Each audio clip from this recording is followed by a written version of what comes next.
पे झंडा होगा, भारत का राष्ट्रीय झंडा लेकर के अपना रूम के अंदर में भी आज का दिन उन्होंने उत्सव मनाया। क्योंकि सज्जनों, आज इस भारत को स्वाधीन करने में हमारे पूर्वजों ने बहुत सारा कुर्बान किया है।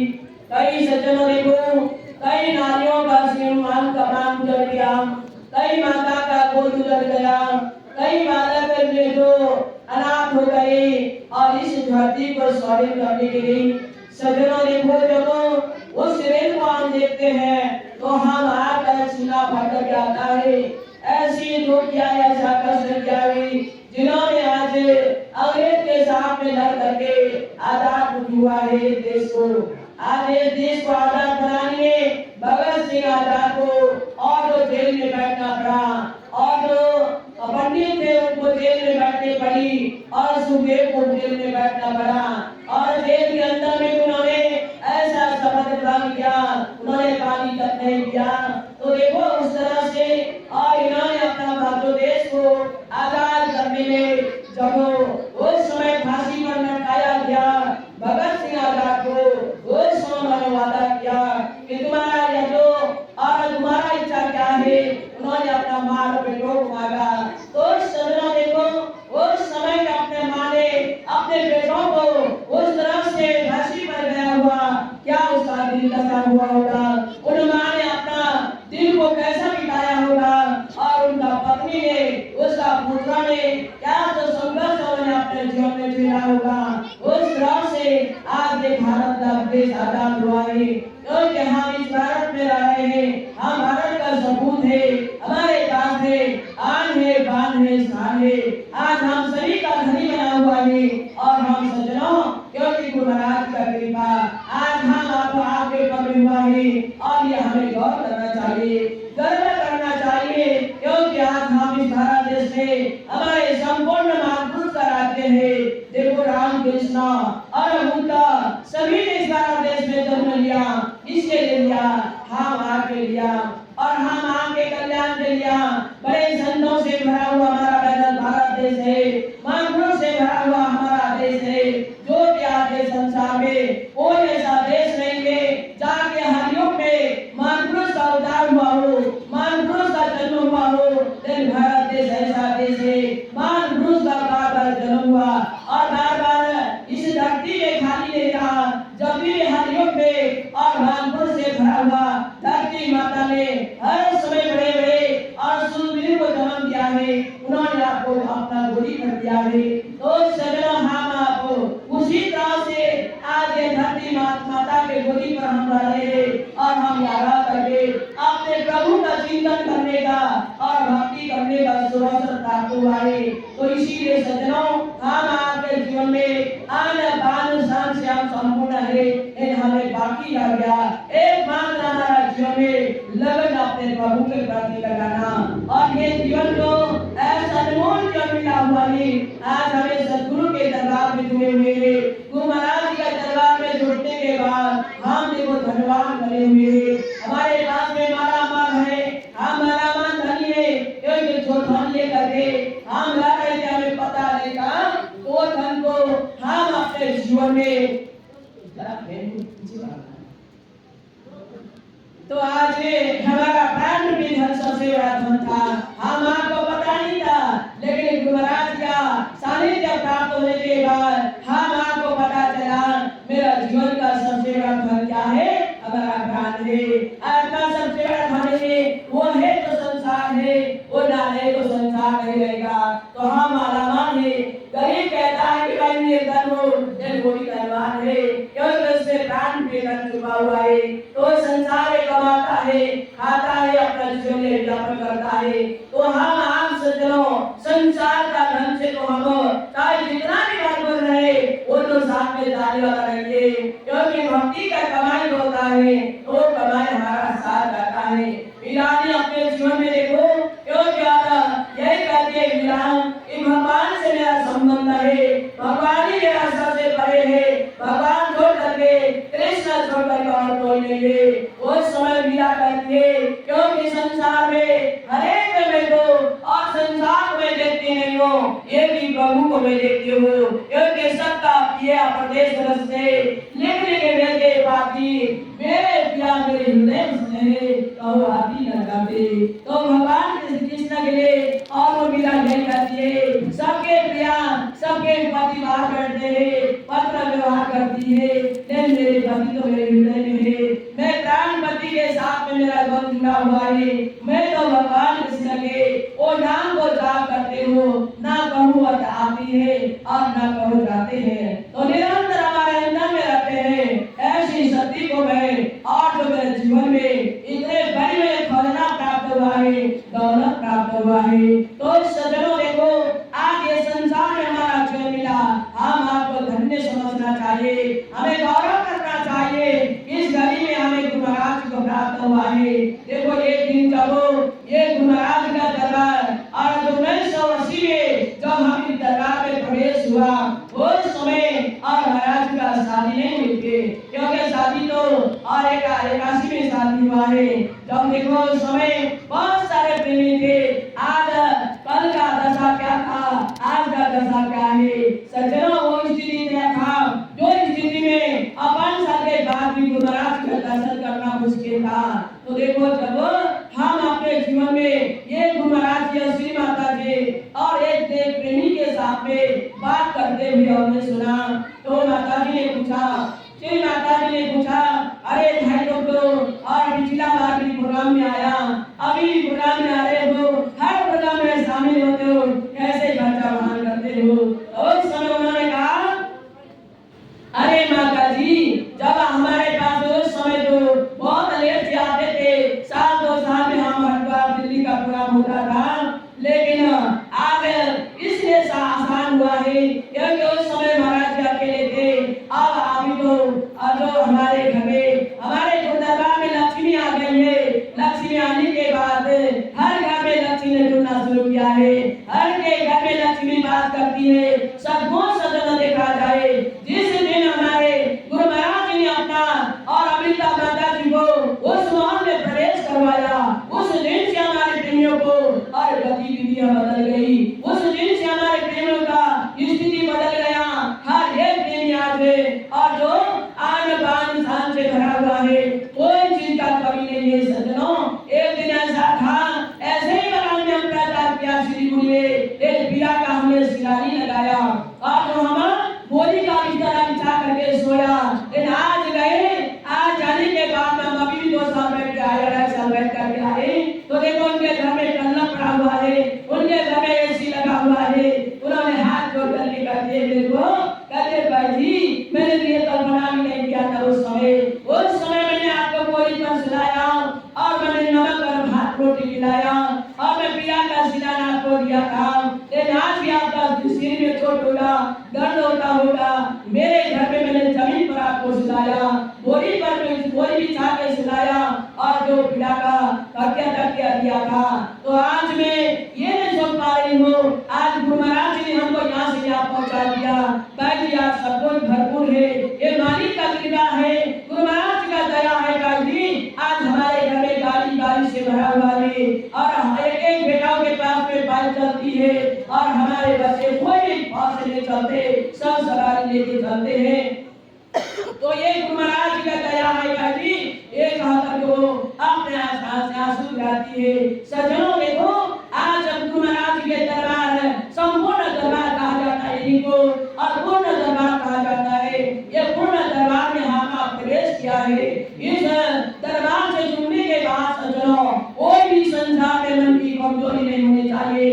धन का कमजोरी तो दूर हो जाता है। धन के कमजोरी आर्थिक अवस्था सबकी परिवर्तन हुई है। सब आर्थिक अवस्था अच्छा से अच्छा बन करके गया हुआ है लेकिन हमारा मन की आर्थिक अवस्था कमजोर होती है। मन की आर्थिक अवस्था कमजोर करोगे तो सज्जनों हम फिर और हमारी जो वास्तविक कमाई है उस वास्तविक कमाई को हम अपना बटोर नहीं पाएंगे। इसीलिए सज्जनों क्योंकि देखो यहाँ पर मैंने देखे हर हमारे और बगान एरिया में हम आपको देखो इतने तादाद में लोग घूमते हैं प्रोग्राम में। अब हमको यहाँ से भी और अच्छा चाहिए इसे भी और बड़ा हमको चाहिए जगह चाहिए प्रोग्राम करने के लिए। अच्छा बताइए जब आपने निर्माण किया आपने जब इसका शुरुआत किया यह आश्रम को आपने बनवाया, इसको बनाने में ढांचा चाहिए और टीना डालने से वॉल लगाने से नहीं होता है। इसका परिचय का एक चेहरा होना चाहिए, इसका चेहरा होना चाहिए परिचय का। नहीं हमको कहीं से सहयोग मिला, चुपचाप से हमने जोड़ दिया, चुपचाप से हम बनाए।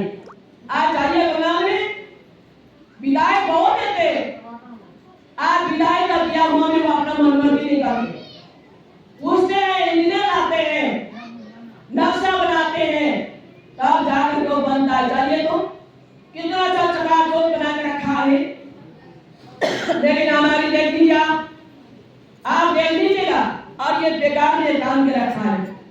अब कुत्ता का जीव कैसे निकाल के रख दिया, बेचारा प्रणाम करने जाता है, 3-4 भेस करके लिए ये हमारा गलत है। ये आपको यह सोचना चाहिए, हमको यहाँ पर सीधा एक प्लेटफॉर्म बनाना चाहिए, सीधा प्लेटफॉर्म बना होते आपको यहाँ कितना सुंदर लगता।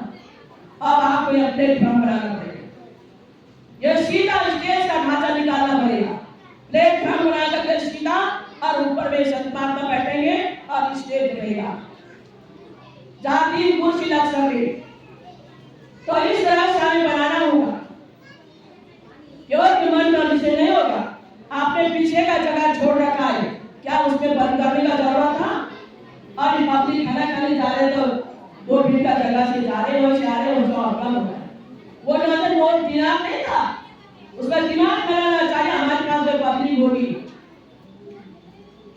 तो आप बताइए, आपने टॉयलेट बनाया, कैसे बनाया? टॉयलेट ऐसे नहीं बनता। मेरे लिए आप चुपचाप से संत महात्मा की संगत का प्यार करोगे तो सारा बिगड़ जाएगा। इसीलिए देखो, आप जब सोनाली हुआ, सारा लोग यहाँ पहुंच करके सत्संग समझो प्रोग्राम में शामिल हो जाते हैं, सारे लोग यहाँ सुविधा है। अभी आज तो इतना हुआ, अगला साल और बढ़ेगा, क्या रखोगे बोलिए? और आपने जो चुपचाप जोड़ दिया, वो जगह खाली रखना चाहिए। संत महात्मा के बनाते तो आप इधर से रास्ता निकालते, दरवाजा निकाल के पीछे निकल जाता, दो पीछे में दोनों निकल जाता, और ये आप फालतू में करते हैं खर्चा। इसमें आपका कितना अच्छा से भंडारा खिलाने का जगह होता कि नहीं होता? वहां बैठा करके आराम से भंडारा चलता, आपने सारा ब्लॉक कर दिया रास्ता। तो इसीलिए सोच करके सारा काम करना चाहिए।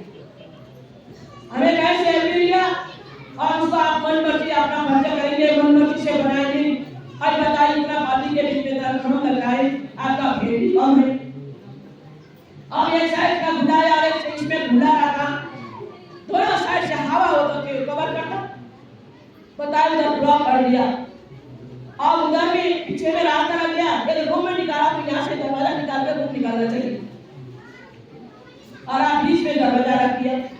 अब आपके पास में मेहमान आए, उस बात से मेरा दिमाग में खेलना शुरू किया, कहाँ रख कर गिराएंगे? सोचिए, आपने गेस्ट को बुला लिया, आपने गेस्ट को बुला लिया, उनके लिए आपने कुछ व्यवस्था किया। ये बात महाराज के सामने एक कमी होगी ना, हमारे खान की चिंता रहेगा। पता है, आप गेस्ट को लाया तो कहाँ खिलाएंगे? आप बुलाया तो कहाँ खिलाएंगे? इसका व्यवस्था आपने किया? बोलिए। और भाई लोग आपने बेड वही लगाया, उन्हीं के लिए उसी में ले जाकर खिलाना, जो तो रखना ही है, सोच लीजिएगा। तो इसीलिए हर बात को सोच कर कार्य होता है। दरबार में डेवलप करना चाहते हो तो संत महात्मा का संपर्क से करो, संत महात्मा से छिपा करके कोई कार्य दरबार में नहीं करना। ये अच्छा जगह में आश्रम है, इसको मान लेती हूँ, मैं मान लेती हूँ, लेकिन आपका रास्ता ऊंचा हो गया और आपका हॉल नीचे हो गया, अब क्या करोगे? सारा रास्ता का पानी तो अंदर आ गया। आपने होश रखा है, आपको यहाँ पर खिड़की के जगह में ग्रिल लगना चाहिए, खिड़की के जगह में ग्रिल लगना चाहिए, और दोनों साइड ग्रिल लग करके आप लोग दरवाजा होना चाहिए बोली। तो बाद में क्या लगा करके आदमी बैठ करके काफी मात्रा में सत्संग सुन सकते हैं। जो हम गलत बोल रहे हैं तो आप बोलिए और हाथ उठा लीजिएगा। क्या अपना साल इतना ही आएंगे पब्लिक, इसे दोगुना कर सकते हैं। तो इसीलिए सज्जनों, हम आप गुरु दरबार के प्रति लगे हैं, तो गुरु दरबार के प्रति हमारा मन की कृपा के द्वारा हम जुड़े हुए। तो जुड़ने का कारण क्या है? हमारी कल्याण अनुसार है। तो इसीलिए सज्जनों, आज हम इस संसार में देखो अरब खरब संपदा जोड़ने वाले व्यक्ति शांति सुखी नहीं है। सुखी कहाँ है? गुरु महाराज का शिष्य सुखी है। संसार में निश्चिंत होता है, भक्त संसार में सुखी होता है। कभी भी भक्त दुखी नहीं होता है, क्योंकि भक्त गुरु महाराज का भक्ति करता है और गुरु महाराज के प्रति समर्पित का भावना हमारे पास होना चाहिए। जहाँ समर्पण है वो आनंद है, जहाँ त्याग है वो आनंद है। एक जब हमने नदी का पार करना है, यदि नदी पार करना है तो तोपाई त्यागोगे नहीं तो नदी पार नहीं हो सकते। तो हमें त्याग में आनंद होता है। आज छुट्टी का दिन में आप लोग सब घर जा करके आए हो तो सच्चों से आनंद ले रहे हो, तो त्याग में कितने बड़े आनंद है। तो इसीलिए सज्जनों, हम अपना जीवन में भजन साधन करते हुए, संत महात्मा को काफी मात्रा में सहयोग करते हुए और हम प्रचार के क्षेत्र में आगे बढ़े और आगे हमारी और सद्भावना सम्मेलन से 7 और 8 जनवरी में पहुंचा हुआ है। तो हम लोग सभी लोग तत्पर रहे, सब लोग तैयार रहे। मेरे गुरु महाराज आ रहे हैं। दर्शन वर्शन मंजन पाना कटे कोटि, वो सदना जन्म के अपराध कर जाता है। आज गुरु महाराज का चरण सरोज को प्राप्त करने का हर साल हम जा नहीं सकते। आज गुरु महाराज ने हमारे ऊपर में कितना बड़ा कृपा किया है। हर दुखी गरीब वो जा नहीं सकता है, आज जाके दर्शन नहीं कर सकता है। आज गंगा बहाकर के हमारे पास में आ रही है, हर साल गंगा बहाकर के हमारे पास में आ रही है।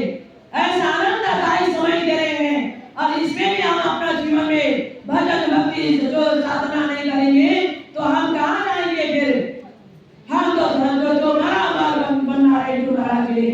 सज्जनों देखो, आज हरिद्वार जाने में कितना टूटा है, 10,000 टूटा है, 10-15 हजार लगे जाता है। लेकिन आप मुझे अकेले जाओगे तो घर परिवार तो बच जाते हैं, जाने में रुक जाते हैं, तो उनको आनंद गुरु महाराज देते हैं। गुरु महाराज हमारे प्रति इतना जो रात दिन करके गुरु महाराज हमें साथ दे रहे हैं, लेकिन हमारे कल्याण के लिए गुरु महाराज ही समझते रहे, हम गुरु महाराज के लिए समझते और उनका निर्देशन प्रति शिष्य हर समय लगे रहता है। लगी लगन जुटे रहे, जय चोट जल जाए कोयला कहाँ मीठा होता है, चकोरियों चलाए सजन लगन के साथ में लगना होता है। जब कोयला जब वो किसका है, संबंधी चकोर पंछी का हाथ कोयला होता है, लेकिन धरना उसमें आग जला हुआ रहता है। लेकिन कोयला चाहिए उसको, लेकिन वो कोयला उसका चोट जल जाए उसका चिंता नहीं होता है। लेकिन वो जो कोयला उठा करके वो जीवा लेके अपना पेट भर दिए। तो सज्जनों, शिष्य का भी ऐसे ध्यान होना चाहिए, शिष्य का भी वैसे ही ध्यान होना चाहिए, तब जाकर के हमारा कल्याण होगा। तो इसीलिए सज्जनों, आज हम आपका जीवन भला जो आज ऐसे अवसर हम आपको मिला हुआ है, ये गुरु महाराज जी का दया है। देखो ये ज्ञान का प्रचार ये श्री माता जी ने सबसे पहले जब आसाम में श्री माता जी आए थे, ये 70 या 73 में आए थे माता जी। कहाँ आए थे? जोरहाट में आए थे। जोरहाट में आकर के एक दिन का सत्संग करके गए हैं। सज्जनों, उस समय माता जी सर्वप्रथम आसाम में पाड़ा लाल जी माता जी ने उस समय से एकांत का प्रचार का ये जो हर जगह भेद फैला हुआ है, आज सब जगह हर जगह भेद फैल करके सुंदर से सुंदर आश्रम बना हुआ है और आज बान शान से प्रेमी जिला है। सज्जनों, हाँ आप सोच लीजिएगा, ये आसाम में श्री माता जी का चरण बना हुआ भूमि है। तो इसीलिए देखो, ये हर जगह भेद का रोपण करने वाले हमारा जगत चलने वाला है। आज उनका दिया हुआ धरोहर को आज हमारे पास में और पूर्ण परिवार को, दिव्य परिवार को हम प्राप्त करे। स्वयं जी महाराज जी का जन्मदिन आज हम मना रहे हैं। आज वो ज्ञान प्रचार में आगे बढ़े। क्यों सज्जनों? अपना जब माता पिता पूर्वज जो कार्य करते हैं उस कार्य को हर कदम में आगे बढ़ता है। तो इसीलिए सज्जनों, आज हम गुरु दरबार में पूर्ण दवा पाने के बाद हम अपना मन को कमजोर करेंगे, हमारे मन में दुर्बलता आएगी तो हम भजन भक्ति नहीं कर सकते, सेवा नहीं कर सकते। मन को बहाल रखो, मन को खुला करके रखो, मन को बांधो मत। मन व्यक्ति, कंजूस व्यक्ति गड्ढे पर गिर जाता है। तो कंजूस व्यक्ति गड्ढे पूरे पर गिर गया तो कहते वो देना तो जानता ही नहीं था कभी, तो देने का नाम ही नहीं जानता था, ले करके कोई देता ही नहीं था उसने। तो भाई जब देना ही नहीं जानता था तो भाई लेना भी वो हसीन लेना करता था। तो कोई पर गिरा, कोई पर गिरने के बाद तो निकालने का आशा नहीं है, तो उसका दोस्त जाकर के बोलता है भाई देना, हाथ दे मैं तेरे को खींच लूंगा। तो हाथ देता नहीं है, हाथ देता ही नहीं, उनको देना ही नहीं जानता था जिंदगी में। अरे तो हाथ बढ़ा आगे, मैं तेरे को खींच लूंगा, वो हाथ आगे बढ़ाता ही नहीं, दोस्त के हाथ देता ही नहीं हाथ में। तो इसी तरह से सज्जनों देखो, आज हम भगवान कहते हैं मेरे लिए मुट्ठी खोलो, मैं तुम्हें चप्पल भर के दूंगा। तो सज्जनों आज हम दाता बनकर के हम दरबार का सेवा करेंगे। तो परम दाता बनकर के महाराज ने हमको ज्ञान प्रदान किया है। तो इसीलिए देखो एक महात्मा जी एक शिष्या को लेकर के आज हम मिशन एजुकेशन का आयोजन करते हैं और हम सफाई को अभियान चलाते हैं और बहुत हमारी समिति कर रही है। क्यों कर रही है? हमारे भूले हुए परंपरा को खड़ी कर रहे हैं महाराज जी। तो देखो हम आज जो बुक को हम देते हैं, उस बुक को जो बड़े बड़े दूर दराज पे बच्चे लोग स्कूल में जाते और उनका भविष्य बिगड़ रहा है। देखो महाराज कितने दूर तक सोचते हैं, तो वहाँ पहुँचा करके आप एक बुक और एक पेंसिल देते हो, बच्चा खुश हो जाता है, आपको बार बार याद करता है, रास्ता में मिलता है तो अंकल कहा करके एक शब्द वो बोलता है, क्योंकि खुश है उसमें एक कॉपी और एक कलम मिलने में, बहुत बड़ा उसका हृदय में और इतना बड़ा हृदय हुआ है। तो देखो जब वो एक महात्मा जी पूजा के घर में गए, तो एक घर में गए, सुबह सुबह गए, सुबह सुबह जाने के बाद तो उस घर में एक छोटी सी 7 साल की कन्या झाड़ू मार रही थी। तो झाड़ू मार रहे थे तो महाराज जी का जो महात्मा जी का जो शिष्य था, सेवक था, वो भी जो सेवा करने में कंजूस था। तो देखो कभी भी वो इतना जो कंजूस था कि वो पानी भी देना नहीं जानता था, लेकिन देखो उसको सबक सिखाने के लिए तो महात्मा जी ने क्या किया, उस सेवक को लेकर के गए तो और सुबह और झाड़ू मार रही है, बेटी मुझे कुछ देना, तो मुझे कुछ चाहिए, कुछ मुझे दान दे, मुझे चावल दे। कहते बाप तुम्हारा माँ घर में नहीं है, कभी कुछ बाबा जी कुछ भी नहीं है, कहते क्या दे सकती हो, बाबा जी कुछ नहीं है, मैं नहीं दे सकती हूँ। तो उस समय जब उस बेटिया ने झाड़ू मार रही है, जैसे वो झाड़ू मारी और इकट्ठा किया, जैसे उठाया फेंकने के लिए महात्मा जी ने अपना जो पगड़ी था, पगड़ी का आंचल फैलाया, बेटी इसमें डाल। तो सेवक तो चल पड़ गया, अरे कैसी महात्मा जी का बुद्धि है, सारा झाड़ू मारा हुआ पूरा कपड़ा इस बेटी से लेते हैं और जैसा दिया उन्होंने टोपला बांध करके कंधे पर फेंका, चल पड़ी। तो अब वो सेवक से रहा नहीं गया, बिल्कुल रहा नहीं गया, उसको पूछने के लिए बहुत प्रश्न आ रहा है मन में। तो थोड़ा आगे जाकर के पूछता है, महात्मा जी आपने ये कमाल क्या किया? उसने तो सारा घर का पूरा कपड़ा उठा देखने के तैयार थी, तो आप जो उसका जो पूरा कपड़ा था अपनी इतना सुंदर सी पे बना हुआ पगड़ी के आंचल में डाला। तो तुम्हें क्या हो रहा है, तुम्हें हो क्या रहा है? इसका जवाब नहीं है मेरे पास में। फिर महात्मा जाता है, जब आप उनके पास में जाते हैं, जाकर के देखते हैं तो और ने कहा कि बेटी आज मुझे भूख लग रहा है, कुछ दे। अंदर में जाकर के वो क्या लाती है, चावल लेकर के आती है, कटोरा में चावल ला करके आती है, महात्मा जी का झोली में डालती है। देख आज देखिए उसने कल तो पूरा दिया था मेरे को, आज उसने मेरे को चावल अनाज दिया। मैं देने के लिए शिक्षा देने जा रहा था, उसको सबक सिखाने के लिए, परंपरा रीति को सिखाने के लिए, दान करने के लिए, शिक्षा देने के लिए गया था। आज तुम्हें संतोष हुआ? तो शिष्य कहता हाँ, अब मैं तुझे समझ में आया। तो सज्जनों उत्तरदायी को ही कहता है। तो इसीलिए सज्जनों हम आपने गुरु महाराज को कुछ नहीं दिया है, बोलिए हम आपने कुछ नहीं दे पाया है। इसीलिए हमारे संतों ने कहा देने को टूटा वाला लेने को हरिनाम, करने को अधीनता ढूंढ को विमान। हमने तो छठ में रमजान में बैठते हैं, छठ में मान देते हैं, मन नहीं लगा तो साधन में नहीं बैठेगा, वो चल जाएगा, मन नहीं लगा कहेगा। हमने तो थोड़ी देर मन में करके ज्ञान को प्राप्त कर लिया है। देने को टुकड़ा वाला लेने को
साथ मैं यहाँ पर विराम दूंगी।